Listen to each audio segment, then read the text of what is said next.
हरे कृष्णा। देखिए, आज एक चैप्टर शुरू करने जा रहे हैं। अकाउंटिंग स्टैंडर्ड्स उसका नाम है। प्यार से इसको हम लोग एएस बोलते हैं। क्या बोलते हैं? As, accounting standard. अब ये हैं क्या अकाउंटिंग स्टैंडर्ड्स? पहले थोड़ी चर्चा करते हैं, फिर पढ़ेंगे। देखिए, जैसे हम और आप बातें कर रहे हैं, तो हम लोग आपस में एक कॉमन लैंग्वेज यूज कर रहे हैं, जो आपको भी समझ में आ रही है, मेरे को भी समझ में आ रही है, तब बातचीत हो पा रही है।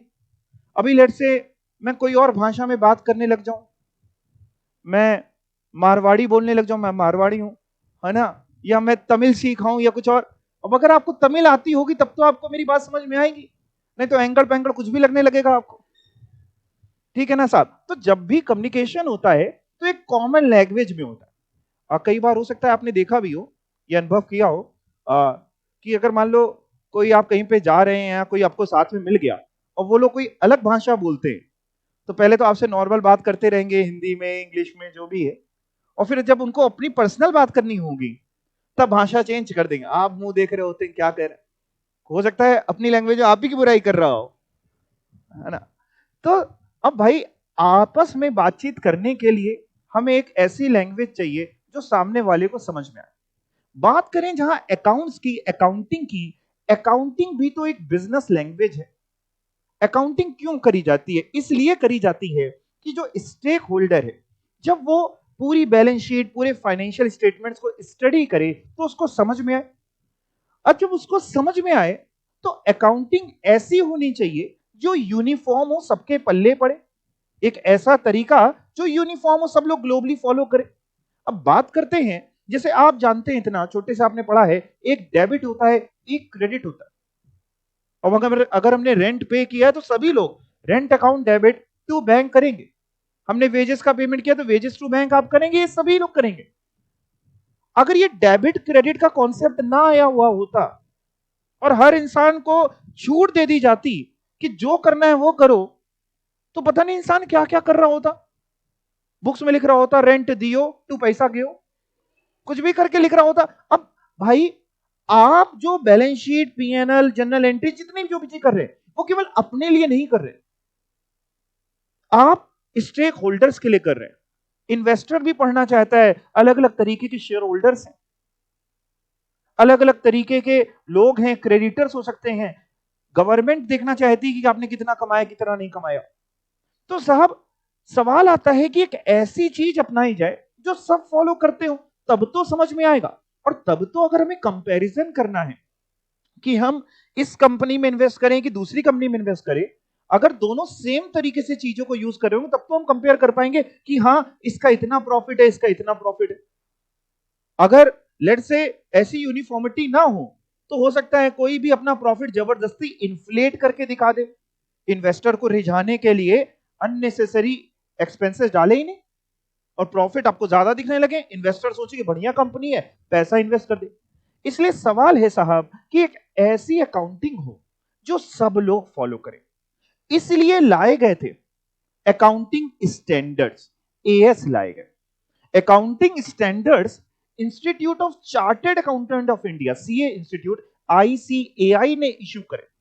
जिन जिन चीजों पे उसको जरूरत लगी, उन उन चीजों पे वो एएस लेके आया कि लेट से साहब, आप कैसे वैल्यूएशन करेंगे किसी इनटेंजिबल एसेट का, उसके लिए एक एएस ले आए ताकि सब लोग उसी को फॉलो करें। तो ऑल ओवर इंडिया जितनी अकाउंटिंग हो रही है सब एक जैसी रहे। लेट से हमें इन्वेंट्री का वैल्यूएशन करना है, स्टॉक का वैल्यूएशन, तो हम कौन से मेथड से करें? फीफो लगाएं, लीफो लगाएं, क्या करें? एक एएस ले आए। डेप्रीशिएशन लगाएं तो कैसे लगाएं साहब? कौन सा मेथड फॉलो करें? स्ट्रेट लाइन करें, डब्ल्यूडीवी करें, कैसे प्रेजेंटेशन करें? एक एएस ले आए। तो जैसे जैसे रिक्वायरमेंट फील हुई, वैसे वैसे आईसीएआई अकाउंटिंग स्टैंडर्ड्स ले आया। नाम से समझने की कोशिश करिए, अकाउंट्स बनाने के स्टैंडर्ड, ऐसे नॉर्म जो सब फॉलो करें ताकि आपस में कंपैरिजन करते समय कभी भी हमें कोई दिक्कत, कोई समस्या ना आए। लेकिन जब जमाना आगे बढ़ा, जब जमाना ग्लोबलाइजेशन की तरफ पहुंचा, जब हमारे यहां पे एमएनसीज वगैरह का कल्चर बढ़ा, जब हमारे यहाँ पे यहाँ के लोगों की बाहर भी ब्रांचेस होने लगी, बाहर के लोग भी यहाँ पे ऑपरेट करने लगे। आज के जमाना जो है वो केवल व्यापार इंडिया तक सीमित नहीं है। तो जरूरत थी कि ऑल ओवर वर्ल्ड, एएस तो केवल इंडिया में, ऑल ओवर वर्ल्ड एक ऐसे स्टैंडर्ड्स फॉलो करे जाए, अकाउंटिंग नॉर्म्स जो सेम हो। भाई देखिए, अकाउंट्स में जितने ऑल्टरनेटिव्स कम होंगे उतना बेटर है, जितनी यूनिफॉर्मिटी होगी उतना बेटर है। क्यों? क्योंकि अगर यहां के अकाउंट्स को बाहर का कोई बंदा स्टडी करना चाहे तो वो इजीली समझ पाए। नहीं तो मान लीजिए हम अपने स्टैंडर्ड्स अलग अगर फॉलो करें, कोई दूसरा अलग फॉलो कर रहा है, कंट्री कोई अलग, और ग्लोबली काम हो रहा है, तो इन्वेस्टर के लिए बड़ी प्रॉब्लम है। इसलिए जब ये फील हुआ कि साहब कि एक ऐसे स्टैंडर्ड्स हो जो इंटरनेशनली सभी लोग फॉलो करें, तब एक कमेटी बनाई गई और उस कमेटी ने बहुत स्टडी करके आईएफआरएस बनाए, international financial reporting standards, international financial reporting के स्टैंडर्ड आईएफआरएस। अब ये जो आईएफआरएस बनाए गए, ये ऑल ओवर वर्ल्ड थोपे नहीं जा सकते थे, फोर्सफुली लगाए नहीं जा सकते थे। क्यों? क्योंकि हर जगह अपनी गवर्नमेंट के पास आजादी है कि वो क्या लगाना चाहती और क्या नहीं लगाना चाहती। लेकिन आईएफआरएस कमेटी ने ऑल ओवर वर्ल्ड रिक्वेस्ट करी कि सर जितना हो सके आप लोग इसको अडॉप्ट करिए, ताकि अब यूनिफॉर्मिटी केवल आपके अपने देश में ना हो, ग्लोबली हो। सवाल आता है साहब कि आईएफआरएस तो बने international financial reporting standard, but अगर हम अपने इंडिया की बात करते हैं तो इंडिया में सारे लोग उतने पढ़े लिखे, उतने वेल एजुकेटेड नहीं थे। हमारे यहां पे एज इट इज आईएफआरएस को ले लेना आसान नहीं था। आप समझ रहे हैं ना बात को? एज इट इज वो स्टैंडर्ड्स को फॉलो करना आसान नहीं था।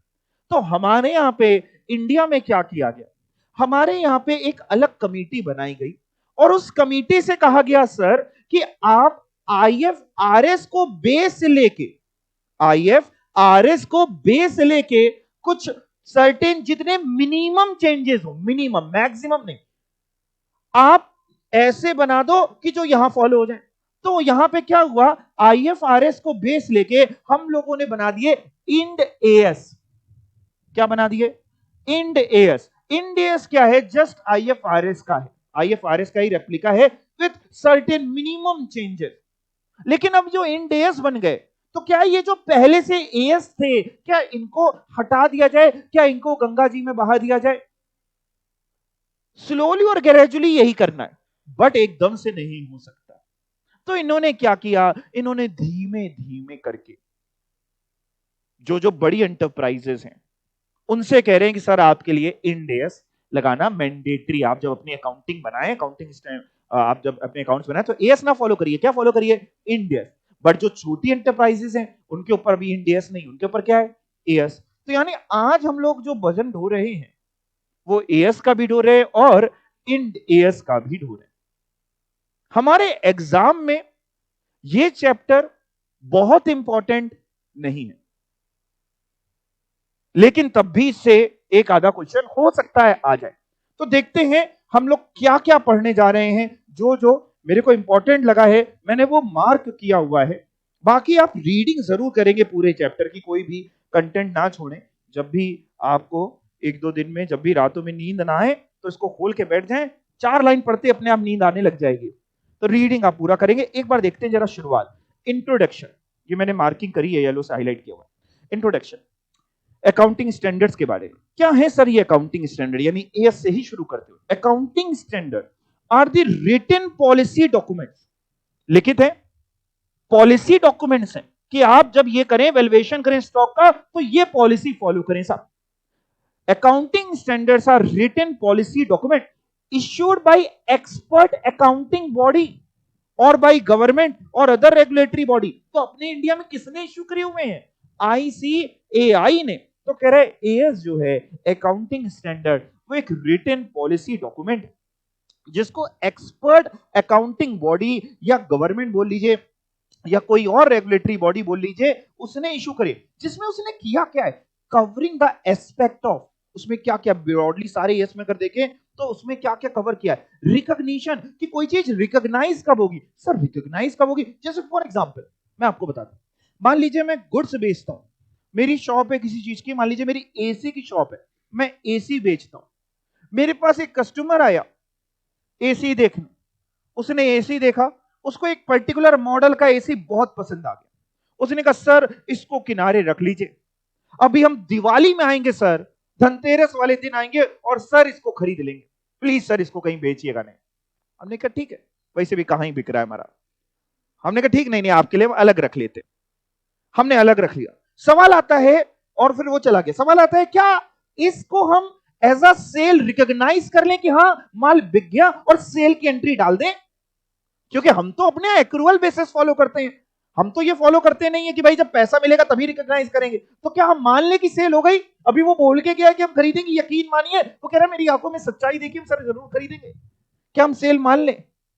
आप समझ रहे हैं, आप बिल्कुल सही कह रहे हैं। नहीं, तो इसके लिए स्टैंडर्ड जो भी बने तो उसमें बताया गया कि आप कब किस चीज को रिकॉग्नाइज करिए। लेट्स से आप खरीद रहे हैं कोई फिक्स्ड एसेट, मशीन खरीद रहे हैं, अब आपने मशीन खरीदी 10 लाख रुपए की, जहां से मशीन खरीदी वहां से अपनी फैक्ट्री तक लाने पे लेट्स से 50,000 की ट्रांसपोर्टेशन कॉस्ट आ गई, और उसको इंस्टॉल कराने में इंजीनियर वगैरह को, लेबर वगैरह को जो वेजेस वगैरह देनी पड़ी, मान लो 10,000 का वो खर्चा आ गया। अब ऐसे में एक एएस बनाया हुआ इंस्टीट्यूट ने एएस 10, जिसमें उसने बताया हुआ है कि भाई साहब आप जब इसको लेकर के चले तो किस कॉस्ट पे बुक करें, तो आपको तीनों पुट टू यूज होने तक की जितनी खर्चे हैं वो पूरे कैपिटलाइज करने पड़ेंगे। यानी मशीन केवल 10 लाख की ना मानिए, 10,60,000 की मानिए, 10 लाख वो, 50,000 जो ट्रांसपोर्टेशन, 10,000 जो इंस्टॉलेशन, और भी खर्चे हो सकते हैं। तो यानी दैट मींस जब तक मशीन पुट टू यूज नहीं हो गई सब कुछ आप उसमें मेजर करके चलेंगे। तो अब ये बात कहीं लिखनी पड़ेगी ना, क्योंकि अगर लिखी नहीं होती तो हर इंसान अपने मन मर्जी करता, कोई इंसान क्या करता 10 लाख पे दिखाता और 50,000 को एक्सपेंस में दिखा देता कि प्रॉफिट एंड लॉस में transportation cost, account debit to bank, और ट्रांसपोर्टेशन को पीएनएल में ट्रांसफर करता, पीएनएल टू ट्रांसपोर्टेशन। तो इसलिए एएस बनाने जरूरी है जहां पे हर इंसान को एक यूनिफॉर्मिटी दी जाए कि साहब आपको यही फॉलो करना है, आपकी अपनी मर्जी नहीं है, ठीक है, मर्जी पे नहीं छोड़ा जा सकता। तो ये जो एएस हैं ये क्या क्या क्राइटेरिया बताते हैं, उसको रिकॉग्नाइज कैसे करें, किसी भी चीज को कब रिकॉग्नाइज करें, मेजरमेंट कितनी वैल्यू पे दिखाएं सर, अब उसकी प्रेजेंटेशन कैसे करें, इस पे कंपनीज एक्ट 2013 का भी बहुत बड़ा रोल है। कंपनीज एक्ट 2013 ने आपने देखा था, एक चैप्टर पढ़ा था जिसमें पीएनएल का, बैलेंस शीट का डिटेल्ड फॉर्मेट दिया है। अगर वो फॉर्मेट ना होता तो हम कैसे भी किसी भी चीज को प्रेजेंट कर देते। जैसे एक बहुत छोटी सी चीज, उस फॉर्मेट में बैलेंस शीट में लिखा हुआ है share application money pending allotment, अगर ये ना लिखा होता तो हम उसको धीमे से शेयर कैपिटल में दिखा देते मर्ज करके। ये इसलिए लिखा गया क्योंकि उनको जानना है कि भाई कितनी ऐसी एप्लीकेशन मनी है जो आप लिए बैठे हैं लेकिन अभी तक आपने शेयर इश्यू नहीं करे। सेम तरीके से एएस, कि आप कोई भी चीज प्रेजेंट कैसे करेंगे, कैसे दिखाएंगे, उसका डिस्क्लोजर करना पड़ेगा कि आपने कैसे कंप्यूट किया है, या अगर आपने कोई अकाउंटिंग स्टैंडर्ड फॉलो नहीं किया है तो आप उसका भी डिस्क्लोजर करिए, कारण बताइए क्यों नहीं फॉलो किया आपने, ताकि जब एक स्टेक होल्डर आपके फाइनेंशियल स्टेटमेंट पढ़े तो पूरी ट्रांसपेरेंसी हो, वो समझ पाए कि आपने क्या चीज करी या क्या चीज नहीं करी। वैसे तो करना मैंडेटरी है, लेकिन अगर कोई ऐसी बात थी आपने नहीं किया तो बताइए क्यों नहीं किया, ऐसा क्या कारण था, उससे क्या इंपैक्ट आएगा रेवेन्यू पे, अगर वो फॉलो होता तो क्या होता और फॉलो नहीं हुआ तो क्या हुआ। तो दैट मींस जितने भी एएस हैं वो आपके क्या क्या एस्पेक्ट कवर करते हैं, recognition, measurement, presentation and disclosure of accounting transaction in financial statement, जो आपके सामने है, recognition, measurement, presentation, disclosure। बात आपको समझ में आई? वही चीज इन्होंने लिखी हुई है, दिस पॉइंट में be explained as under recognition of transaction and other event, कब उसको रिकॉग्नाइज करें, यानी recognition is the process of incorporating an item in the balance sheet and PNL, यानी कब हम उस आइटम को बैलेंस शीट या पीएनएल में दिखाएं। जैसे मैंने आपको सेल का एग्जांपल दिया कि कब हम उसको सेल की तरह रिकॉग्नाइज करें और पीएनएल में दिखाएं। मेजरमेंट कैसे करें, अभी मैंने आपको एग्जांपल दिया, जानबूझ के मैंने एग्जांपल दिया क्योंकि बहुत बड़ा एग्जांपल इस पे आपका यही है, एसेट खरीदने पे कौन सी कॉस्ट लेकर के आए। प्रेजेंटेशन कैसे करने वाले हैं, उसको कैसे दिखाएं बैलेंस शीट पीएनएल में। जैसे इन्होंने एग्जांपल देखो ये लिया है, फॉर एग्जांपल AS3 जो है आप AS3 पढ़ चुके हैं। सर हमने तो AS पढ़ा ही नहीं, हमने आपको पढ़ाया था कैश फ्लो स्टेटमेंट, वो अकाउंटिंग स्टैंडर्ड 3 डील करता है। तो उसमें AS3 कहता है भाई आपको 3 अलग अलग एक्टिविटी जब कैश फ्लो बनाएंगे तो दिखानी पड़ेगी, जो आप दिखाते ही कौन कौन सी, ऑपरेटिंग, इन्वेस्टिंग, फाइनेंसिंग, यानी उसको प्रेजेंटेशन करना, उसका सही डिस्क्लोजर करना, बताना। जैसे आपने फिक्स्ड एसेट खरीदा इस साल, तो भाई लेट से पहले से हमारे पास मशीन थी 1 करोड़ की, बैलेंस शीट में 1 करोड़ आ रही थी, इस साल 10 लाख की खरीदी, तो कह रहा साहब इसको आप डिस्क्लोज करिए, दिखाना पड़ेगा कि ओपनिंग 1 करोड़ की थी, एडिशन 10 लाख की और खरीदी, लेस अगर डिस्पोजल हुआ, कुछ बिक गई तो सेल इतने की हुई, आपको बताना पड़ेगा स्टेक होल्डर को कि ये कैसे हुआ, showing addition, disposal, acquisition and other movement जो भी है सब कुछ सेपरेटली आप बताइए। It may be noted that amongst all accounting standards, जितने भी accounting standard हैं, deal with recognition, measurement, presentation and disclosure of transaction, यानी सभी लोग ये चीज डील करते हैं, recognition, measurement, presentation, disclosure। तो अगर आपसे पूछा जाए सबसे पहला क्वेश्चन तो ये बनता है कि भाई साहब जितने भी AS हैं वो कौन कौन से एस्पेक्ट कवर करते हैं, तो उसमें आपके सामने 4 एस्पेक्ट हैं, ऐसे ही लाइन से चलना है आपको, रिकॉग्निशन, मेजरमेंट, प्रेजेंटेशन, डिस्क्लोजर। ठीक है जी। अब बात आती है साहब कि क्यों जरूरत है अकाउंटिंग स्टैंडर्ड की। मैंने जैसा कि आपको पहले भी बताया कि इसलिए जरूरत है कि आप सभी जितने भी इंसान फाइनेंशियल स्टेटमेंट बनाए वो सब यूनिफॉर्मिटी के साथ बनाए, सब एक ऐसी अकाउंटिंग पॉलिसी फॉलो करें जो यूनिफॉर्म हो। नीड क्या है, आइए पढ़ के देखते हैं। Need of accounting standard, the accounting standard seek to describe कि क्या अकाउंटिंग की प्रिंसिपल्स रहेंगे, वैल्यूएशन कैसे करेंगे, उसकी टेक्निक क्या होगी, जैसे बताया, मेथड्स क्या रहेंगे of applying these principles in presentation, in preparation of financial statement, so that जिससे आपके फाइनेंशियल पोजीशन जो है वो कौन सी पिक्चर दिखाएं, true and fair. That is, आइए नीड को अगर हम लोग ऐसे पढ़ते हैं तो कौन कौन सी नीड है, क्यों AS लाया गया, इससे क्या होगा, improvement of credibility and reliability of financial statement. जब भी हम लोग कोई फाइनेंशियल स्टेटमेंट देखेंगे, जिसने AS फॉलो किया होगा तो अंदर से एक भरोसा होगा कि इसने अकाउंटिंग सही करी, इसने जबरदस्ती के कोई खर्चे वगैरह कम या ज्यादा नहीं करके दिखाए, अपनी मर्जी से अपने हिसाब से मैनिपुलेट नहीं कर दिया अकाउंटिंग का डेटा। तो एक तो ये, दूसरा हम कंपैरिजन कर पाएंगे ना बेटा, लेट से हमको इन्वेस्ट करना है A लिमिटेड में कि B लिमिटेड में, हम ये सोच रहे हैं, तो हम दोनों के फाइनेंशियल स्टेटमेंट जब कंपेयर करेंगे तो इजीली कंपेरेबल होगा। क्यों? क्योंकि इसने भी वही AS फॉलो करे होंगे और इसने भी वही AS फॉलो करे होंगे, तो कंपैरिजन इजी हो जाएगा। बेनिफिट्स मिलेंगे अकाउंटेंट को भी और ऑडिटर को भी। अकाउंटेंट और ऑडिटर को क्या बेनिफिट है भाई, मान लीजिए एक अकाउंटेंट 4 अलग अलग कंपनीज में जॉब करता है, पार्ट टाइम काम करता है, तो उसको पता है भाई, उसको अगर नॉलेज है AS की तो इस जगह भी यही लगेगा, उस जगह भी यही लगेगा, उस जगह ऑडिटर को पता होगा, तो भाई दोनों के लिए बेनिफिट है। एडिशनल डिस्क्लोजर होगा कि भैया आपने जैसे भी फिक्स्ड एसेट के लिए बताया, इतना खरीदा, इतना बेचा, ये सब आपको करना पड़ेगा। मार्जिनल एबिलिटी इवेलुएट होगी कि आपके यहाँ पे मैनेजमेंट जो है वो कितना प्रॉफिट दे रहा है, कितनी लिक्विडिटी रख रहा है, सॉल्वेंसी, यानी आपको एफिशिएंसी पता चल जाएगी। क्यों? क्योंकि जब सबने AS सेम लगाए होंगे तो आपको बहुत अच्छे से अपने प्रॉफिट जो दिख रहे होंगे उस पर आप भरोसा कर सकते हैं और गवर्नमेंट के लिए हेल्पफुल होगा। तो आइए याद करते हैं इसको बैठ करके, कौन कौन से क्या पढ़ रहे हैं अकाउंटिंग स्टैंडर्ड के कारण, जिसमें पहला है कि एक तो लोगों का विश्वास जगेगा, क्रेडिबिलिटी और रिलायबिलिटी, दूसरा है कंपैरिजन में इजी रहेगा, अकाउंटेंट ऑडिटर के लिए बेनिफिट है, डिस्क्लोजर्स एडिशनल हो जाएंगे, मार्जिनल एबिलिटी, मैनेजरल एबिलिटी पता चलेगी और गवर्नमेंट के लिए हेल्पफुल। किसने इशू करे हैं और कितने इशू करे हैं थोड़ा सा पढ़ लेते हैं। बिल्कुल सही, ICAI, list of accounting standard issued by ICAI। The institute of chartered accountant of India has so far issued, कितने लिखे हैं, 32 अकाउंटिंग स्टैंडर्ड। हाउएवर, लेकिन AS 32 हुए, बाद में कुछ AS उसने रिमूव कर दी जिनकी जरूरत बाद में उसको फील हुई कि नहीं है। हाउएवर AS 8, आपको नाम नहीं याद करना इसका, जो हट गया उसका नहीं याद करना, जो रिसर्च डेवलपमेंट पे कह रहा होता था वो विड्रॉ कर लिया, क्योंकि बाद में इन्होंने एक AS दे दिया था 26, तो वो विड्रॉ कर लिया। ऐसे ही AS 6 विड्रॉ कर लिया बाद में इन्होंने, डेप्रिसिएशन वाला, क्योंकि AS 10 ले आए प्रॉपर्टी प्लांट पे, जिसमें मशीन खरीदने का भी लिख दिया और उसी का डेप्रिसिएशन भी वही लिख दिया। कह रहे हैं साहब उसके बाद इन्होंने AS 30, 31, 32 दिए हुए, ये सब आप ये पढ़िएगा, केवल ये पहली लाइन पढ़ लीजिए और एक ये पढ़ लीजिए। यानी वैसे तो टोटल 32 अकाउंटिंग स्टैंडर्ड इशू करे, लेकिन कुछ रिमूव करे, यानी अब इफेक्टिवली कितने AS हैं, 27।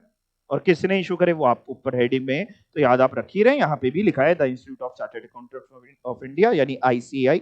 अब बात आती है कौन कौन से एएस आज की तारीख में प्रेजेंट हैं और उनके नाम क्या हैं। ये लिस्ट सबसे इंपॉर्टेंट है, यहां लिखो, इसको आपको लर्न करना है, टू लर्न, यानी आपको याद होना चाहिए कि कौन कौन से एएस हैं, उनके नाम क्या हैं।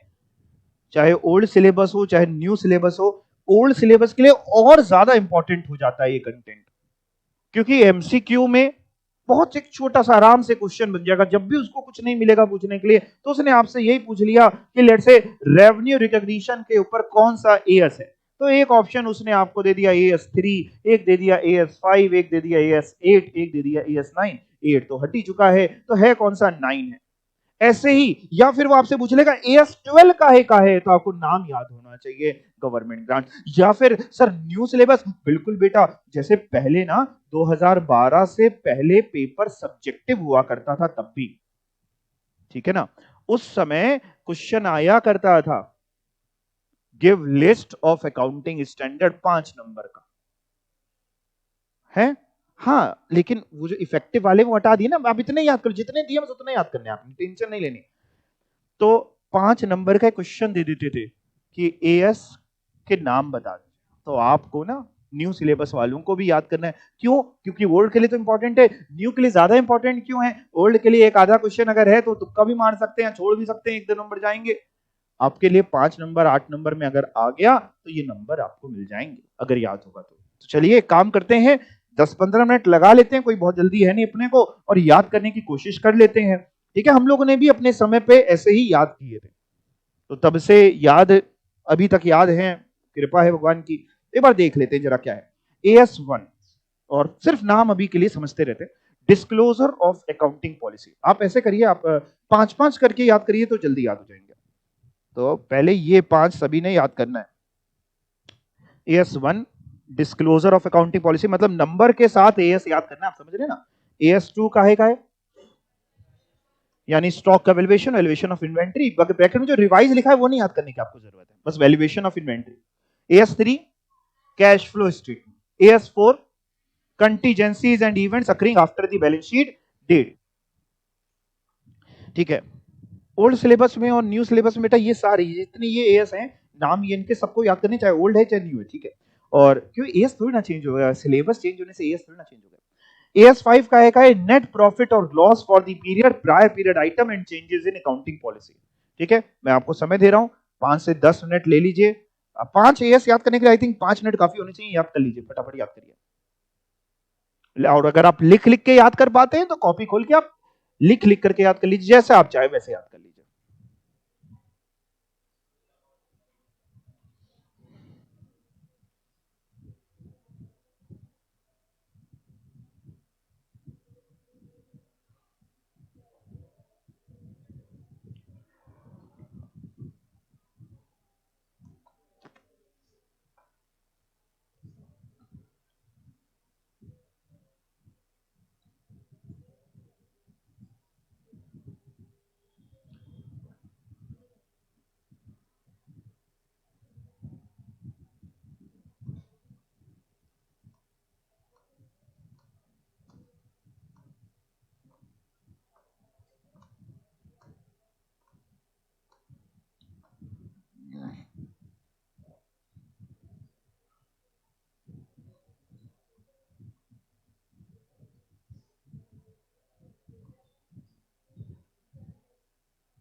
नहीं नहीं अनन्या, ये भी याद करने हैं, S239 ये सब आपने याद करने हैं, जितने याद दिए हैं सारे याद करने हैं आप।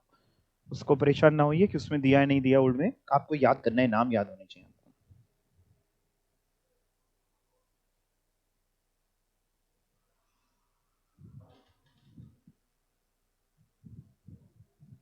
याद हुए क्या ये 5?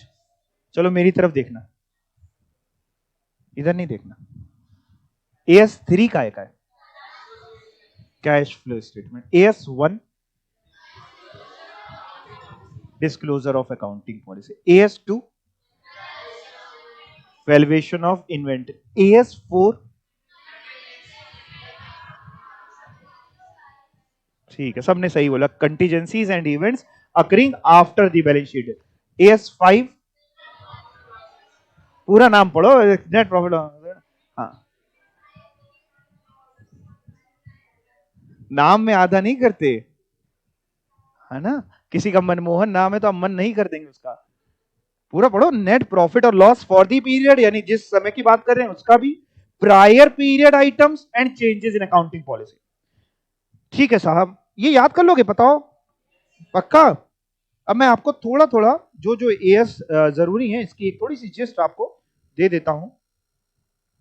पहले तो एक बात करते हैं, थोड़ा सा ऊपर लिखा है एप्लीकेबिलिटी ऑफ अकाउंटिंग स्टैंडर्ड। कह रहा है अगर हम पैराग्राफ 3.3 देखते हैं, preface to the statement of accounting standard, ये सब आपको याद नहीं करने की जरूरत है, जो आईसीआई ने यूज किया। AS are intended to apply to enterprises पे लगेगा, whether organised in corporate culture में हो या कोऑपरेटिव फॉर्म में हो या अदर फॉर्म में हो, कॉमर्शियल एक्टिविटी कर रहे हो, इंडस्ट्रियल या बिजनेस, इररिस्पेक्टिव ऑफ वेदर कि वो प्रॉफिट ओरिएंटेड हो या वो चैरिटेबल या रिलीजियस पर्पस के लिए भी है, तो भी एएस कह रहे हैं फॉलो करना पड़ेगा। इवन, ये पढ़िएगा line, even if a very small portion of the activities of an enterprise is considered to be commercial, यानी पूरा काम आपका चैरिटेबल है, बहुत कम काम आप कॉमर्शियल कर रहे हैं और आप कह रहे हैं नहीं फॉलो करेंगे, तो भी आपको फॉलो करना है। यानी किसको फॉलो करना है? सभी को फॉलो करना है। देखिए मैंने येलो से हाईलाइट किया हुआ है, चाहे आप सोल प्रोप्राइटरशिप हो, इंडिविजुअल की तरह काम कर रहे हो, पार्टनरशिप फर्म हो, सोसाइटी हो, ट्रस्ट हो, एचयूएफ हो, एओपी हो, बीओआई हो, कोऑपरेटिव सोसाइटी हो, कंपनी हो, एलएलपी हो, सबको फॉलो करने की जरूरत है। अकाउंटिंग स्टैंडर्ड्स की बात हम कर रहे हैं, अकाउंटिंग स्टैंडर्ड एंड ऑडिटर। अगर हम कंपनीज एक्ट की थोड़ी बात कर लें तो section 143 subsection 3 clause E of the companies act 2013 requires the auditor, auditor समझ गए ना, जो ऑडिट करते CA, to report, auditor report करेगा, अपनी रिपोर्ट में लिखेगा, क्या लिखेगा साहब आप ऑडिटर अपनी रिपोर्ट में, वेदर इन हिज ओपिनियन, किसकी ओपिनियन में? ऑडिटर की ओपिनियन में, वेदर इन हिज ओपिनियन कि जो फाइनेंशियल स्टेटमेंट बनाई है एंटरप्राइज ने, जो इस कंपनी का आप ऑडिट कर रहे हैं उसने जो बैलेंस शीट पीएनएल वगैरह बनाया हुआ है, the financial statement comply with the as जो रेफर्ड है सेक्शन 133 ऑफ कंपनीज एक्ट में। यानी इन सिंपल वर्ड्स में बात करें तो फाइनेंशियल स्टेटमेंट्स में एएस लगाया गया है कि नहीं, ऑडिटर चेक करके ये रिपोर्ट करता है। तो लगाना मैंडेटरी कंपनीज के लिए कि ऑप्शनल है? Mandatory. Accounting standard and board report section की अगर बात करें, अब सेक्शन में बहुत ज्यादा ना याद करें, कोई दिक्कत नहीं है।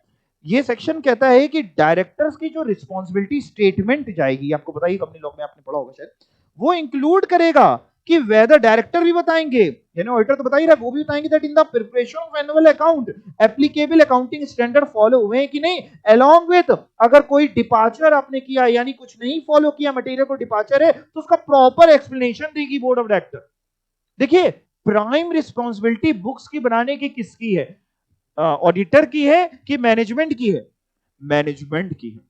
तो प्राइम रिस्पॉन्सिबिलिटी उसकी है, वो लोग ये डायरेक्टर रिस्पॉन्सिबिलिटी स्टेटमेंट में बताएंगे उन्होंने क्या फॉलो किया क्या नहीं, और इसके अलावा ऑडिटर भी चेक करके अपनी रिपोर्ट में बताएगा। अब इन्होंने बात करी है एएस की एप्लीकेबिलिटी के ऊपर, और उसके लिए इन्होंने अलग अलग उसमें सेगमेंट में इसको बांटा हुआ है। बहुत ध्यान से समझना है अपने को ये बात को, और ये एग्जाम में आ सकता है, ओल्ड सिलेबस न्यू सिलेबस दोनों लोग ध्यान से समझना है। For the purpose of applicability of accounting standard, as applicable आप क्या है नहीं है या कैसे है, इन्होंने क्या किया है, अकाउंटिंग स्टैंडर्ड्स की एप्लीकेबिलिटी के लिए एंटिटीज को अलग अलग पार्ट में बांटा है। अगर हम बात करें तो ब्रॉडली दिख रहा है हमको यहाँ पे दो पार्ट में बटा हुआ दिख रहा है ना सबको, एक कॉर्पोरेट और एक नॉन कॉर्पोरेट। और कॉर्पोरेट के अंदर इन्होंने दो पार्ट में अगेन बांटा है, एसएमसीज एंड नॉन एसएमसीज। नॉन कॉर्पोरेट के अंदर लेवल 1, लेवल 2, लेवल 3। तो एक एक करके पढ़ के थोड़ा सा देख लेते हैं, थोड़ी सी बातें कर लेते हैं। कॉर्पोरेट एंटिटीज में दो चीजें आने वाली हैं, एसएमसी आने वाली है और नॉन एसएमसी आने वाली है। पहले एसएमसी कौन होती है? वैसे ये कंपनी लॉ में भी शायद आपने पढ़ा होगा, है ना? नहीं पढ़ा है? चलिए एक बार देख लेते हैं, स्मॉल एंड मीडियम कंपनीज कौन सी हैं। आइए देखें, SMCs are company that satisfy the following condition, जो ये कंडीशंस पूरी कर रही हैं। क्या? Equity and debt security of the company are not listed, जिसकी इक्विटी या डेट लिस्टेड नहीं है, और are not in the process of listing, ना ही लिस्टेड है ना ही लिस्टिंग के प्रोसेस में है, on any stock exchange weather India में या आउटसाइड इंडिया। यानी ऐसी कंपनी जो लिस्टेड है या लिस्टिंग के प्रोसेस में है वो एसएमसी नहीं होगी, फिर वो कौन सी होगी? नॉन एसएमसी होगी। ठीक है, तो जो लिस्टेड ना हो। दूसरा, और क्या ना हो, यानी सारी बातें पूरी करेंगे तो आप एसएमसी। दूसरा, company is not a bank और फाइनेंशियल इंस्टीट्यूशन और इंश्योरेंस कंपनी, यानी वो कंपनी बैंक ना हो, फाइनेंशियल इंस्टीट्यूशन ना हो और इंश्योरेंस कंपनी ना हो। अगर वो है तो वो कभी एसएमसी नहीं कहलाएगी, क्या कहलाएगी? नॉन एसएमसी कहलाएगी। तीसरी, सारी बातें पूरी होंगी तो एसएमसी होंगी। तीसरी, कंपनी का टर्नओवर यानी सेल, अदर इनकम को छोड़ के मेन जो व्यापार है उसका टर्नओवर डज नॉट एक्सीड, किससे ज्यादा ना हो 50 करोड़ से, कौन से साल में? In the immediately preceding accounting year. चौथी बात, company does not have borrowing, उधारी ना ले रखी हो, इंक्लूडिंग पब्लिक डिपॉजिट। कंपनीज वगैरह भी लोगों से पैसा लेती ना, एफडी करती, जैसे आपको एफडी करानी है तो एक एफडी आप बैंक में करा सकते हैं, एक हो सकता है आपने टाटा मोटर्स में एफडी करा दी, तो कंपनीज भी डिपॉजिट, तो कंपनी के लिए बोरोइंग है, कंपनी के आपके लिए इन्वेस्टमेंट है, कंपनी के लिए बोरोइंग। तो कह रहा है कंपनी की जो बोरोइंग है पब्लिक डिपॉजिट मिलाते हुए वो एक्सीडिंग 10 करोड़ ना हो at any time during the immediately preceding accounting year. Does not लिखा है ऊपर, यानी 10 करोड़ से ज्यादा हो कि 10 करोड़ से कम हो। भाई जाहिर सी बात है, तो आप समझे रहे हैं, ज्यादा होगी तो एसएमसी कैसे बनते हो। और कंपनी किसी, company is not a holding company या सब्सिडरी ऑफ नॉन एसएमसी, यानी कंपनी किसी नॉन एसएमसी की ना होल्डिंग हो ना सब्सिडरी। अगर आप किसी नॉन एसएमसी की होल्डिंग कंपनी है या नॉन एसएमसी की सब्सिडरी कंपनी है तो आप भी नॉन एसएमसी कहलाएंगे, एसएमसी नहीं कहलाएंगे। तो ये सारी बातें पूरी करते हैं तो आप एसएमसी हैं। और बाकी सारी कंपनीज कौन सी बन जाएंगी जो ये बात नहीं पूरी कर रही है? एनी अदर कॉर्पोरेट एंटिटीज जो ऊपर नहीं फॉलो कर रही है एसएमसीज में, वो क्या बन गई सर? Non SMC. अगर हम बात करते हैं एएस की एप्लीकेबिलिटी के ऊपर तो पहले नॉन एसएमसी के लिए पढ़ लेते हैं। नॉन एसएमसी के ऊपर कह रहे साहब सारे एएस एप्लीकेबल हैं, all the accounting standards are applicable to non SMC, सारे एएस उनके ऊपर एप्लीकेबल है। लेकिन अगर हम एसएमसी के लिए बात करते हैं तो एसएमसी के लिए कह रहे हैं साहब ये जो कुछ एएस हैं, ये दिख रहे हैं आपको, ये जो मैंने बॉक्स में बंद कर रहा हूं, इन पे पार्शियल एग्जेम्पशन है सर। मतलब पार्शियल एग्जेम्पशन का मतलब इस एएस के अंदर लिखा होगा कि ये चीजें एसएमसी को फॉलो नहीं करने की जरूरत, फुल एग्जेम्पशन नहीं है, तो थोड़ा लगाना पड़ता है, थोड़ा नहीं। और सर फुल एग्जेम्पशन किसी एएस में ये लिखा है, कौन सा एक एएस लिखा हुआ है? एएस 3। तो कह रहे हैं पार्शियल एग्जेम्पशन सर्टेन रिलैक्सेशन है are provided with respect to following standards, जो नाम आप ऊपर याद कर ही लेंगे। तो एएस 17 सेगमेंट, ये नाम ऊपर से ही है, सेगमेंट रिपोर्टिंग, एम्प्लॉय बेनिफिट के लिए 15, लीजेस है 19 का, 20 EPS, 29 provision contingent liability and contingent asset, और फुल एग्जेम्पशन इतना। यानी फुल एग्जेम्पशन के लिए किसका? Cash flow statement shall not apply to SMC. लेकिन कब कब पूरी बात पढ़े? If it is a OPC या डोरमेंट कंपनी या स्मॉल कंपनी। तो अब मेरी बात सुनिए साहब, हो सकता है आपको ये लिखने को आ जाए न्यू सिलेबस में और ओल्ड सिलेबस में एमसीक्यू फॉर्म में आ जाए कि एसएमसी को इनमें से कौन से एएस में पार्शियल एग्जेम्पशन है। तो हो सकता है पार्शियल एग्जेम्पशन आपसे पूछे तो एक इनमें से कोई नाम दे दे, लेट से एक ऑप्शन दे दे एएस 15 एम्प्लॉय बेनिफिट्स का, और बाकी जो as they they, as 1 they they disclosure of accounting policy, as 2 they they valuation of inventory, और लेट से एएस 4 दे दे आपको, जो भी दे दे। तो आपको पता होगा कि इसी पे एएस 15 पे, या ये पूछ सकता है एमसीक्यू में कि किसमें इनमें से कौन से एएस में पार्शियल एग्जेम्पशन नहीं है। तो 4 ऑप्शन में 3 ऑप्शन यही दे देगा और एक ऑप्शन कोई और दे देगा। और न्यू में हो सकता है ये क्वेश्चन आ जाए लिखने को 5 नंबर के ऊपर कि right A short note on applicability of accounting standards on various entities, या फिर केवल कॉर्पोरेट पूछ सकता है, कुछ भी पूछ सकता है। तो एक तो ये आपने याद कर लेना है। ठीक है साहब, सर ये तो कॉर्पोरेट की बात हुई, थोड़ा सा नॉन कॉर्पोरेट के लिए भी बता दो। चलो नॉन कॉर्पोरेट की बात करते हैं। नॉन कॉर्पोरेट मींस जो कंपनी है कि नहीं, जो कंपनी नहीं है उनकी बात करें नॉन कॉर्पोरेट। आइए देखते हैं नॉन कॉर्पोरेट को। सर इन्होंने 3 पार्ट में बांटा है। हाँ बेटा, लेवल 1 एंटिटीज, लेवल 2 और लेवल 3। चलिए देखते हैं एक बार, कोई बहुत बड़ी चीज नहीं है, देखते हैं। लेवल 1 सर कौन सी है, देखते हैं। Entities whose equity or debt instruments are listed or in process of listing on any stock exchange in or outside India, वो लेवल 1 है। Banks including cooperative banks, financial institutions, entity carrying on insurance business, या all commercial, industrial और business reporting entities जिनकी borrowing 10 crore से ज्यादा रही हो किसी भी साल, पिछले साल में एट एनी टाइम किसी भी समय, टर्नओवर 50 करोड़ से ज्यादा रहो टोटल, जो पिछले साल का टोटल टर्नओवर है, या आप होल्डिंग या सब्सिडरी अगर ऊपर वाले की भी हैं तो भी आप लेवल 1 है। और इनके लिए कह रहे हैं एएस की एप्लीकेबिलिटी की बात करें तो कह रहे हैं सारे एएस एप्लीकेबल हैं, हाउएवर एएस 21, 23, 27 लगेगा अगर रेगुलेटरी रिक्वायरमेंट है, जैसे आप इंश्योरेंस है तो अगर आईआरडीए की रिक्वायरमेंट है तो लगेगा, नहीं तो नहीं लगेगा। जैसे ये सब, जैसे आप देखें एएस 21 देखते हैं, आपने एक चैप्टर पढ़ा था अगर आपको याद हो कंसोलिडेशन का, ये देखिएगा। तो अगर मान लीजिए आपकी होल्डिंग सब्सिडरी है ही नहीं तो ये नहीं लगेगा, और अगर रेगुलेटरी रिक्वायरमेंट है, आपकी होल्डिंग सब्सिडरी है और आपका लॉ भी कह रहा है करना है तो फिर लगेगा। ठीक है, वैसे ज्यादा आने के चांसेस ये वाले रहते हैं, लेकिन खैर आप ये पढ़ सकते हैं।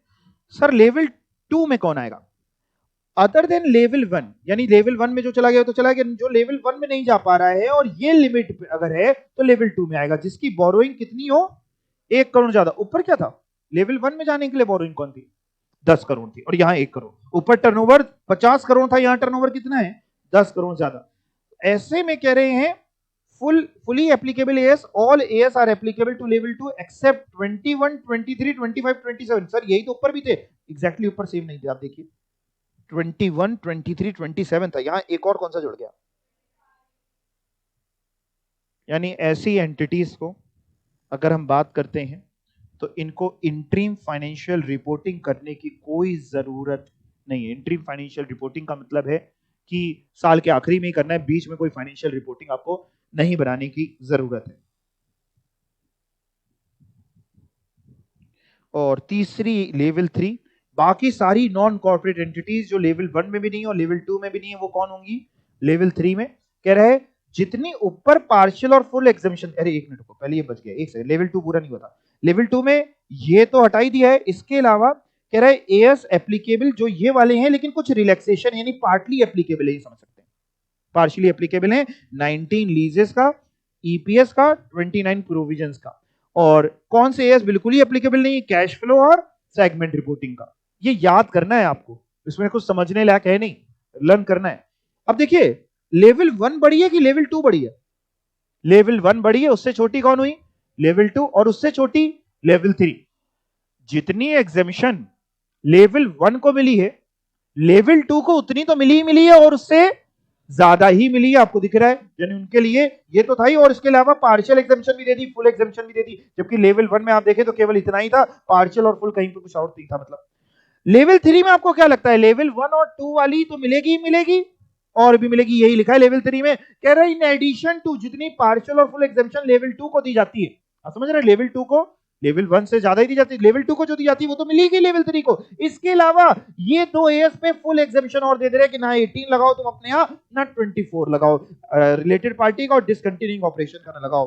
ठीक है, अगर कभी कॉन्फ्लिक्ट होता है एक्ट में और एएस में, वैसे तो होता क्या, देखो मैं आपको समझाता हूं।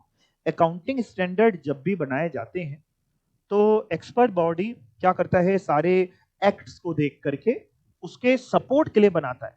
यानी जैसे फॉर एग्जांपल कंपनीज एक्ट को देख के पढ़ के, भाई जो बना रहा है वो जानकार इंसान है, पढ़ा लिखा इंसान है, तो उसको देख के बनाता तो जल्दी कॉन्फ्लिक्ट होता नहीं। लेकिन अगर मान लो रेयर पॉसिबिलिटी में किसी पर्टिकुलर चीज का ट्रीटमेंट कंपनीज एक्ट में या किसी और लॉ में कुछ और लिखा है, जो आपके ऊपर लॉ लग रहा है, कंपनीज का एग्जांपल ले लेते हैं, लेट्स से कंपनीज एक्ट 2013 में और लिखा है, और एएस उसी चीज का ट्रीटमेंट कुछ और बता रहा है।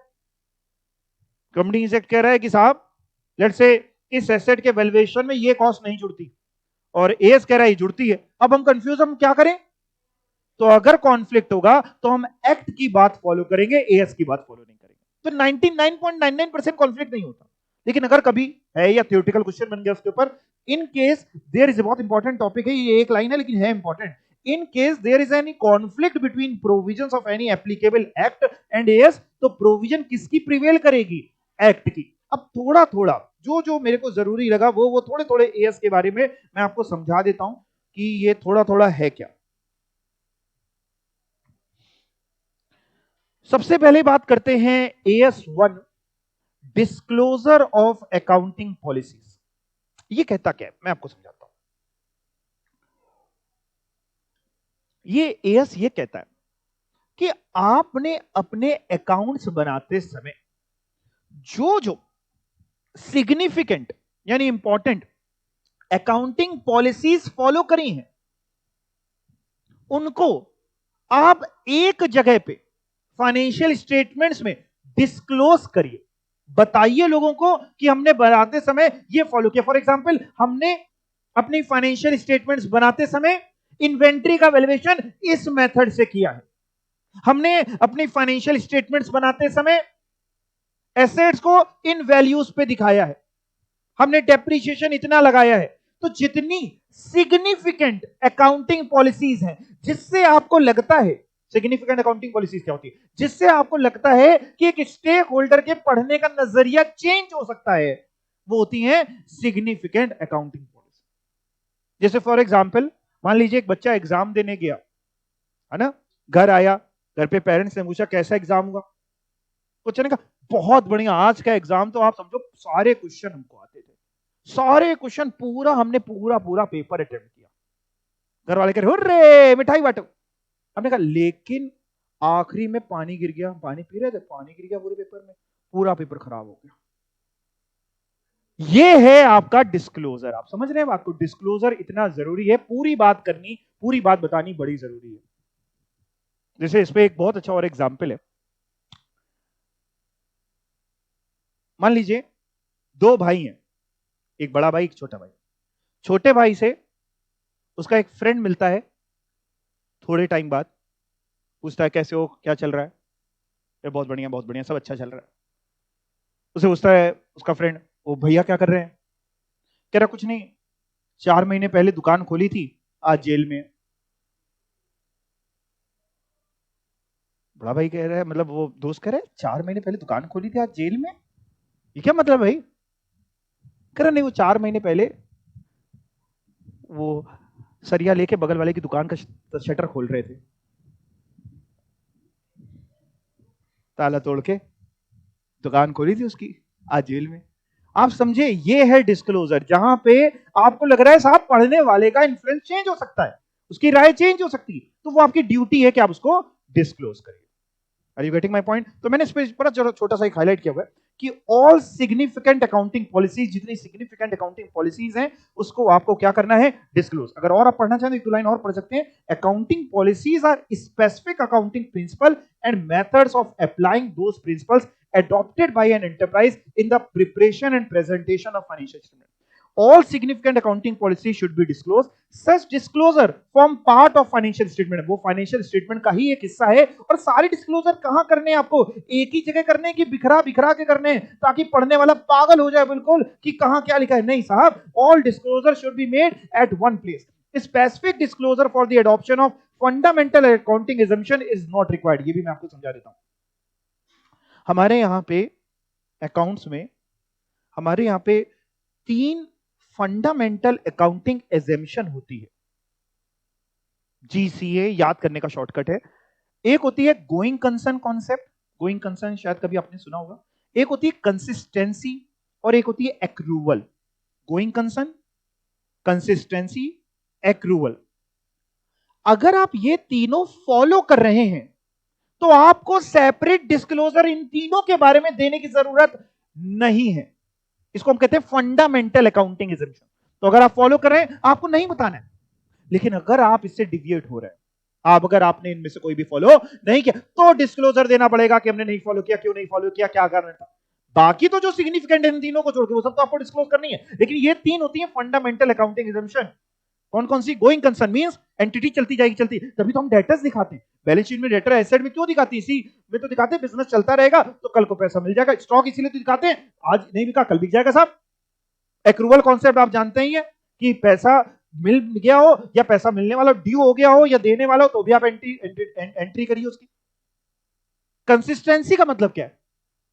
जैसे मान लीजिए हम अपने यहां डेप्रिसिएशन लगा रहे हैं WDV मेथड से, तो ऐसा थोड़ी ना कर सकते इस साल WDV लगा दिया, अगले साल SLM लगा दिया, फिर कुछ और कर दिया, फिर कुछ और कर दिया।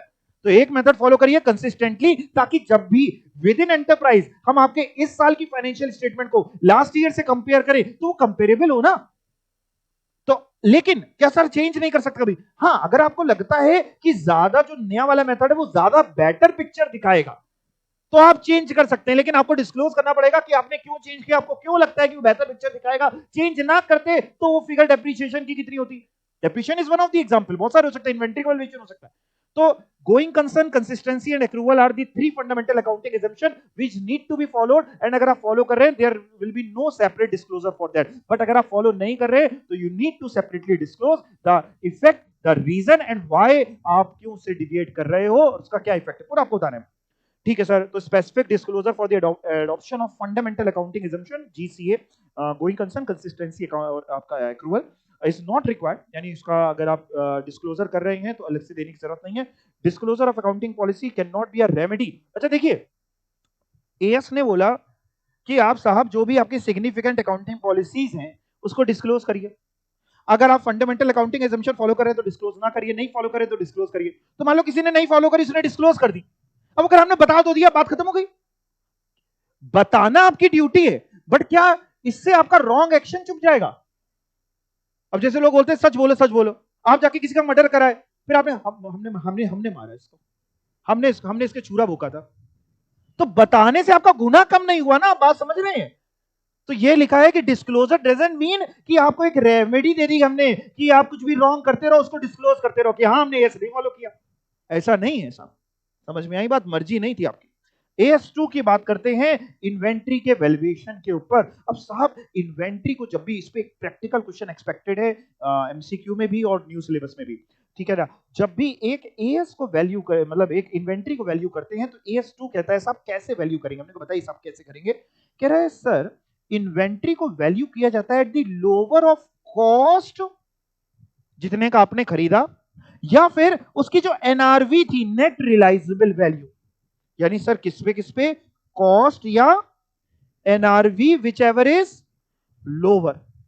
हम लोग इस पे फॉलो करते हैं, मतलब इस पे वैल्यू करते हैं।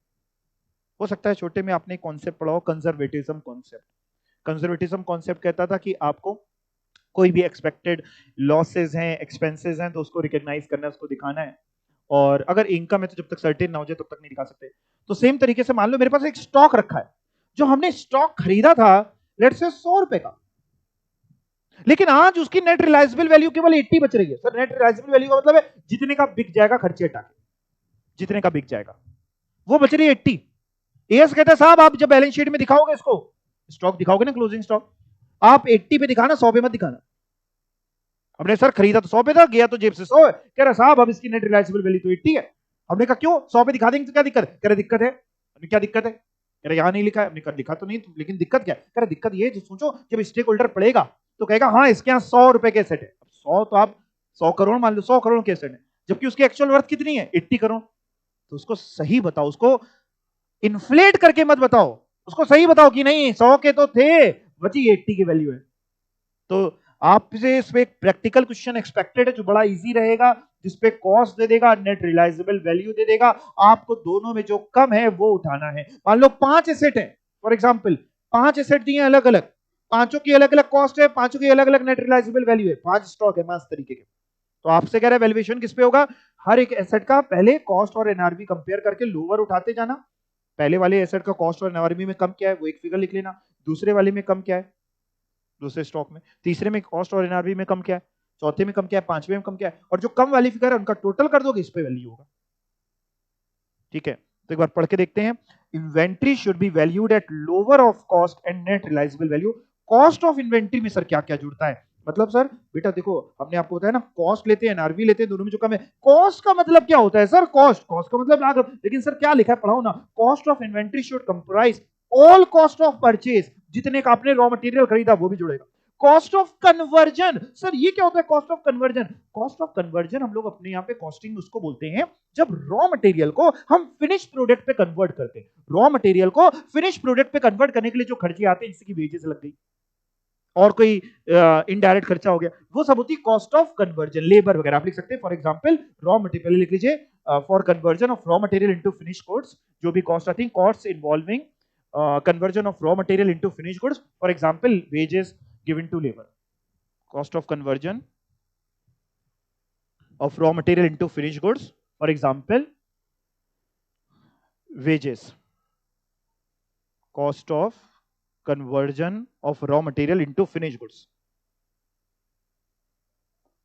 ठीक है। इसके अलावा आपने गुड्स खरीदे, स्टॉक खरीदा, लेट्स से आपने जो भी स्टॉक खरीदा, रॉ मटेरियल वगैरह, जहां से खरीदा वहां से अपने यहां तक लाने में हो सकता है आपको कोई खर्चे करने पड़े हो। मान लो आप केमिकल्स में डील करते हैं, वो बड़ा खतरनाक केमिकल था जो आप खरीद के उससे कुछ बनाते हैं, और वो केमिकल लाने में आपको पूरा उसको सही से सील कराना पड़ा, है ना, जो भी ला रहा था उसको ग्लव्स व्लव्स पहनाने पड़े, वो सारे खर्चे भी आएंगे।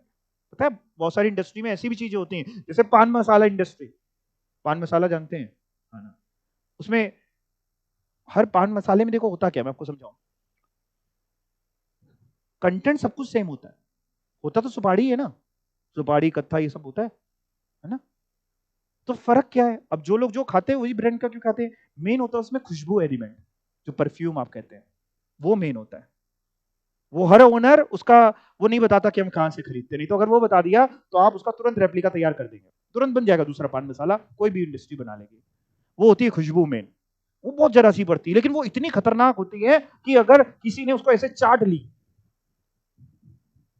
मर जाएगा या उसको कैंसर हो जाएगा या कुछ हो जाएगा, बड़ी खतरनाक। जब उसको मिलाया जाता है तो लेबर्स को पूरा कवर किया जाता है, हाथ हाथ में ग्लव्स व्लव्स पहनाए जाते हैं, ठीक है, मुंह पूरा कवर किया जाता है, मुंह में वो मफलर मफलर के लिए अंगोछा टाइप मान लीजिए वो बांधा जाता है। तो कह रहे साहब उसको लाने पे भी हो सकता है आपको बहुत सारे प्रिकॉशन रखने पड़े हो, है ना, वो हो सकता है, या सिंपल एग्जांपल ले लें तो किसी भी चीज को ट्रांसपोर्टेशन की कॉस्ट हो गई, हैंडलिंग की कॉस्ट, लोडिंग अनलोडिंग कॉस्ट, वो सब भी जुड़ता है क्या sir, other cost incurred in bringing inventory to their present location and condition, वो सब आपकी कॉस्ट में इन्वॉल्व होता है। तो कह रहे हैं जब भी इन्वेंट्री का वैल्यूएशन हो आपको कॉस्ट और NRV which ever is lower, बहुत इंपॉर्टेंट है ये, इसको इंपॉर्टेंट मार्क कर लो, प्रैक्टिकल क्वेश्चन मैं बार बार बोल रहा हूं इस पे आ सकता है।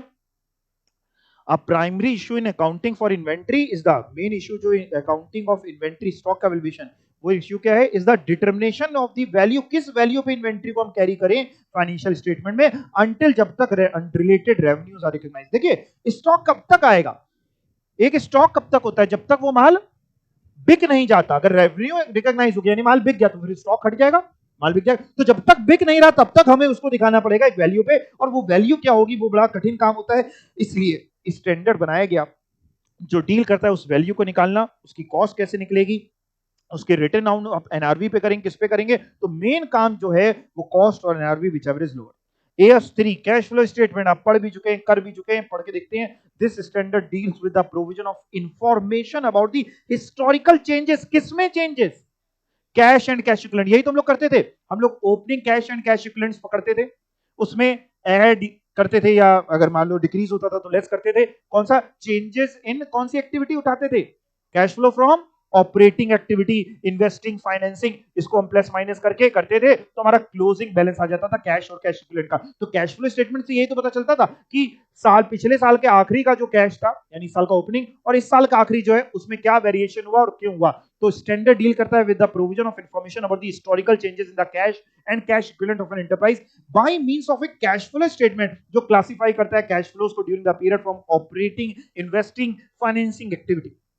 इसके अलावा बात करते हैं AS4। अब साहब ये क्या, नाम तो आपने ऊपर याद किया ही था, contingencies and events occurring after the balance sheet. पहले इसको मैं आपको ये पढ़ना हो तो पढ़ लो, एक लाइन ये मैंने जो हाईलाइट करी फिर समझा भी देता हूं। This standard deals with the treatment in financial statement of contingencies and events occurring after the balance sheet date, को लिखा है, ठीक है। अब इसका मतलब मैं आपको समझा देता हूं। देखिए होता क्या है, बैलेंस शीट जो आप देखते हैं, बैलेंस शीट एक समय की बनती है, जैसे बैलेंस शीट बन रही है लेट्स से एज एट 31 मार्च 2023, बिल्कुल प्रैक्टिकली समझना, 31 मार्च 2023 मान लो, लेकिन वो बैलेंस शीट एज एट 31 मार्च 23 बन रही है, लेकिन क्या 31 मार्च 23 को ही बना रहे होते हैं। जैसे मान लीजिए आप वो बैलेंस शीट फाइनलाइज कर रहे हैं लेट से बैठ करके सितंबर में, 30 सितंबर 2023 को आपका टैक्स ऑडिट होता है मान लीजिए, और टैक्स ऑडिट की ड्यू डेट होती है रिपोर्ट की मान लो 30 सितंबर, हम फाइनलाइज कर रहे हैं किसी की बुक्स 30 सितंबर को, बैलेंस शीट फाइनलाइज कर रहे हैं 30 सितंबर को, but balance sheet as at 30 सितंबर नहीं बता रहे, बैलेंस शीट कब बना रहे हैं, एज एट 31 मार्च। अब सुनो, मान लो किसी कंपनी में, किसी एंटरप्राइज में या सोल राइटर या कोई भी हो, as on 31 March there was an asset of rupees 100 crore, machine थी 100 करोड़ की 31 मार्च को, मई में उसके यहां क्या हुआ, आग लग गई, मई 2023 में उसके यहां आग लग गई और वो मशीन जल के खाक हो गई। अब अगर देखा जाए तो हमें तो बैलेंस शीट बनानी है एज एट 31 मार्च 23 की, हमें मई 23 की थोड़ी ना बना रहे, वो तो अगले साल होगा, और 31 मार्च 23 को तो 100 करोड़ का एसेट था, तो हम बैलेंस शीट में तो दिखा रहे हैं सर 100 करोड़, बट असलियत यह है कि जब ये स्टेक होल्डर जिस समय पढ़ रहा होगा बैठ करके, उसको दिखाई देगा कि बैलेंस शीट में एसेट है 100 करोड़, लेकिन है नहीं 100 करोड़ के। क्यों? क्योंकि उसके बाद after the balance sheet date एक ऐसी कंटीजेंसी हुई जिससे वो एसेट की वैल्यू खत्म हो गई या बहुत भारी गिरावट हो गई। ये कहता है साहब ये आपकी ड्यूटी है, आप इसको भी दिखाइए। हमने कहा मतलब इसको दिखाइए, मतलब बैलेंस शीट में फिर हम 31 मार्च के पोजीशन में दिखाई, कह रहे नहीं बैलेंस शीट में तो आप 100 करोड़ दिखाइए, लेकिन साहब अलग से एक नोट दीजिए उसका कि साहब आपको वो जो दिख रही है उसके बाद एक ऐसा हादसा हुआ, contingencies and events occurring after the balance sheet date. That means, इसको बहुत कम लोग समझ पाते हैं, दैट मींस आपकी जो बैलेंस शीट डेट है और जिस समय आप बना रहे हो, दो में बात समझ रहे हो ना, अंतर समझ पा रहे हो ना? बैलेंस शीट डेट 31 मार्च की, बना रहे हो सितंबर, इसके बीच में अगर कोई ऐसा इवेंट हुआ जिससे बहुत बड़ा फर्क पड़ रहा है, हर इवेंट नहीं, कोई ऐसा इवेंट जिससे इन्वेस्टर की सोच चेंज हो सकती, ये यस कहता है आपकी ड्यूटी है बताना। अब नाम समझिए, आपको कभी भूलेंगे नहीं, contingencies and events occurring after the balance sheet. This standard deals with the treatment in financial condition of contingencies and events occurring after the balance sheet date. कह रहे कंटीजेंसी और कंडीशन होती क्या चीज है, पढ़ना हो तो आप पढ़ सकते हैं। कंटीजेंसी वो कंडीशन है या वो सिचुएशन है ultimate outcome of which may be gain हो सकता है या लॉस होता है, जो नोन और determined only on the occurrence और नॉन अकरेंस ऑफ वन और मोर फ्यूचर अनसर्टेन इवेंट, होने या ना होने पे निर्भर करता है। खैर आप केवल जितना मैंने येलो से हाईलाइट किया इतना कर लीजिए, काम हो जाएगा। सर ES5 क्या है? ES5, हाँ नाम तो बिल्कुल आप ठीक बोल रहे हैं, नेट प्रॉफिट और loss for the period, prior period items and changes in accounting policy.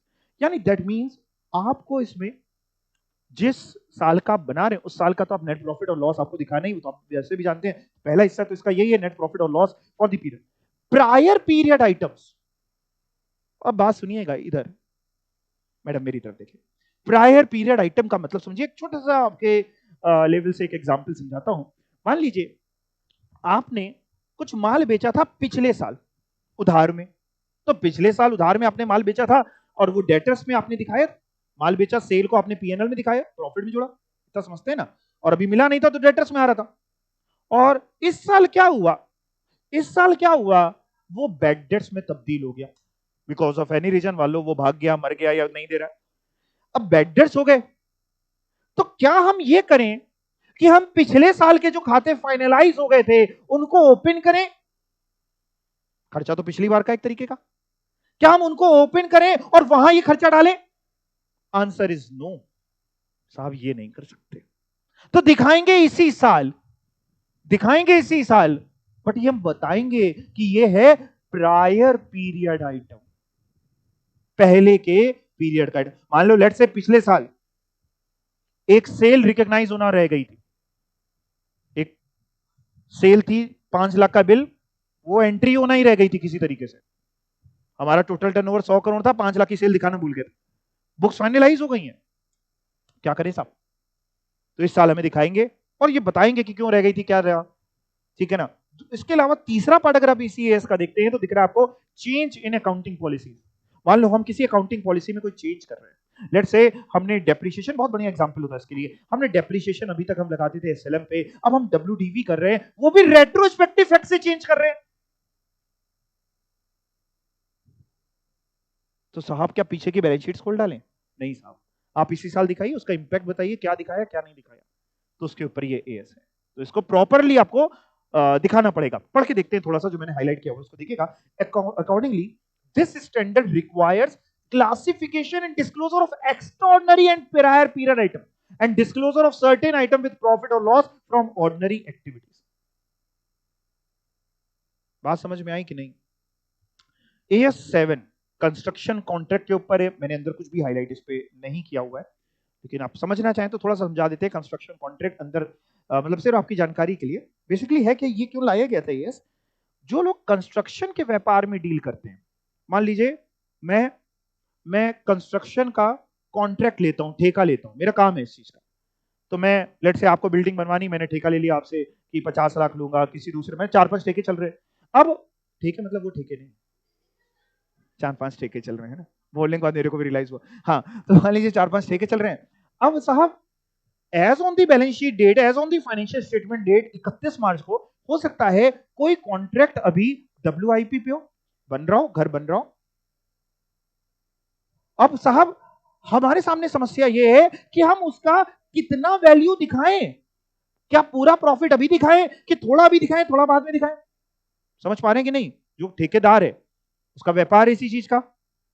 अब बैलेंस शीट की डेट पे कुछ होंगे जो कंप्लीट हो चुके होंगे कॉन्ट्रैक्ट, उसका तो पूरा रेवेन्यू रिकॉग्नाइज करिए।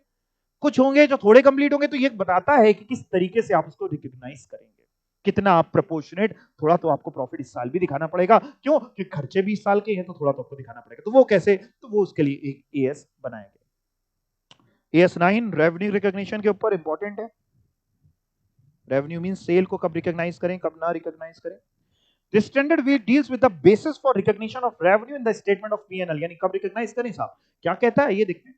The standard is concerned with the recognition of revenue जो arise हो रहा है in the course of ordinary activity। ordinary मतलब जो मेन काम है, जो आप बेचते हैं, आप पेन बेचते हैं तो उसकी बात कर रहे हैं। तो in the course of ordinary activity of the enterprise कैसे हो रहा है सर, रेवेन्यू कैसे आ रहा है, पैसा कैसे आ रहा है? Maybe from the sale of goods, या मे बी अगर आप सर्विसेज रेंटर करते हैं, रेंटरिंग ऑफ सर्विसेज, एंड हो सकता है use by others of the enterprise resources, जिसमें से हो सकता है आप ब्याज कमाते हो, कुछ ऐसे रिसोर्सेज, रॉयल्टी कमाते हो, डिविडेंड कमाते हो सकता है किसी के लिए ये मेन काम है। इन सब का रेवेन्यू रिकॉग्निशन का काम ये करता है, यानी कब रिकॉग्नाइज करें कब नहीं करें वो ये बताता है। ठीक है, आज के लिए इतना ही करेंगे। होमवर्क सुन लीजिए, होमवर्क क्या करेंगे आप। पहला काम तो आज घर जाके सबसे पहले सारे एएस के नाम याद कर लो, 2-4 बार कॉपी बंद बंद करके लिख लो। न्यू सिलेबस ओल्ड सिलेबस दोनों के लिए बहुत इंपॉर्टेंट है। न्यू वाले ये ना सोचे कि हमसे नहीं पूछेगा, 5-6 नंबर में क्वेश्चन बन सकता है इस पे, और अगर बन गया और आपको याद होगा तो फ्री फंड के नंबर है, नहीं याद होगा तो फ्री फंड के नंबर क्या है।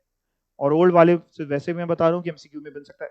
दूसरा काम ये करिएगा कि जितना मैंने पढ़ाया इसको एक बार रिवाइज करिएगा, और आगे अगर आपका मन करे थोड़ा सा रीड करना है। चैप्टर जितना मैं पढ़ा रहा हूं वो इंपॉर्टेंट है, लेकिन बाकी भी आपको छोड़ना नहीं है, एक बार रीडिंग कर लेनी है। रीडिंग करने से क्या होगा, मान लो 4 लाइन में 1 लाइन नहीं समझ में आएगी, 2 तो आएंगी, 2 नहीं समझ आएंगी 2 आएंगी, 3 नहीं आएंगी 1 आए, कुछ तो दिमाग में जाएगा ही जाएगा, आपके दिमाग से कुछ निकलेगा नहीं, तो एक रीडिंग आप इसका ले लेंगे। ठीक है, बाकी एग्जाम के लिए बहुत इंपॉर्टेंट चैप्टर नहीं है, लेकिन एएस के नाम बहुत इंपॉर्टेंट है। चलेगा? चलो, थैंक यू।